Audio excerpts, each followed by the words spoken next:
आज हम ये जमीन संबंधित मामले को लेकर प्रेस कॉन्फ्रेंस कर रहे हैं। जो हम लोगों के किसानों का, अयोध्या जनपद के किसानों का 2017 से सर्किट रेट नहीं बढ़ाया गया।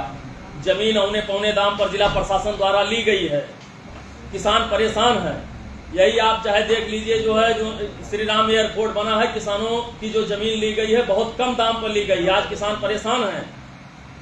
सबको चारागाह और भूर गड्ढे की जमीन पर किसानों को बसाया गया है और जो कि उनको मालिकाना हक जिला प्रशासन द्वारा दिया नहीं जा रहा है। इसी तरह से हमारे पूरे अयोध्या क्षेत्र में देख लीजिए, जैसे माजा बरहट्टा हो गया, माजा शहनवाजपुर हो गया, और जितना इन्होंने रिंग रोड बनाया है, इसी समाहे से लेकर जितना रिंग रोड बना है, इतना कम मुआवजा किसानों के प्रति मिला है कि उनका अगर उससे से अगर 30 किलोमीटर दूर चले जाएं तो भी किसानों को जमीन नहीं मिलेगी।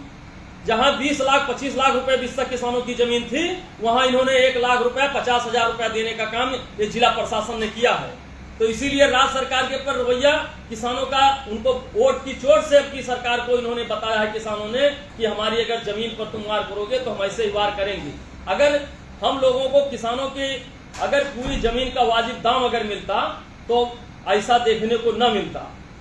हम बार बार जिला प्रशासन से या राज्य सरकार से निवेदन करना चाहते हैं कि 2017 से रेट बढ़ाइए। 2024 का रेट जब 3 गुना रेट आ जाएगा तब किसानों को जमीन का फायदा होगा। नहीं तो कोई किसी के पास 100 बीघा 200 बीघा जमीन नहीं है, 1 बीघा 10 बिस्सा 5 बिस्सा के काश्तकार है, और वही जमीन आप ले रहे हैं तो किसान भूखों मरने लगेंगे। इसलिए आपको रेट बढ़ाना पड़ेगा। इसी ग्राम सभा में जो हमारी यही शहनवाजपुर में देख लीजिए, राम जन्मभूमि तीर्थ क्षेत्र ने 51 लाख रुपया बिस्सा जमीन खरीदा, और वहीं आवास विकास आपकी 6 लाख रुपए बिस्सा जमीन रेट कर रही है। अब बताइए 6 लाख से 51 लाख में कितना अंतर है? तो कम से कम आप वो रेट तो तय करिए।